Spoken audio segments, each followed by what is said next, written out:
দাসপাড়া উচ্চ বিদ্যালয় কর্তৃক এই যে আজকে ষান্মাসিক সামষ্টিক মূল্যায়নের আমি অবস্থান করতেছি অষ্টম শ্রেণীতে। অষ্টম শ্রেণীর শিক্ষার্থীরা দেখতেছি এগুলোকে একক কাজ করছো তোমরা? একক কাজ চলছে। একক কাজের মধ্যে এই যে তারপরে মনে হয় দলীয় কাজও আছে এদের। তোমাদের কি বিষয় আজকে পরীক্ষা হচ্ছে? এটা ষান্মাসিক মূল্যায়ন কি আজকে? কি কোন সাবজেক্ট? ইসলাম শিক্ষা। ইসলাম শিক্ষা। এই তো অবস্থা। যাই হোক, সবাই লিখতেছে খুব সুন্দরভাবে দেখতেছি। তোমাদের কেমন লাগতেছে? নিজে লিখতে পারছ? মেয়েরাও লিখতেছে।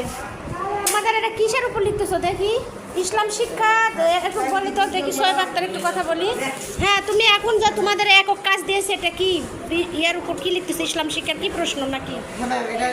সব প্রাকৃতিক ও সামাজিক দুর্যোগে আমরা ইসলামের দৃষ্টিতে কি শিক্ষা পাই সেটা লিখছি।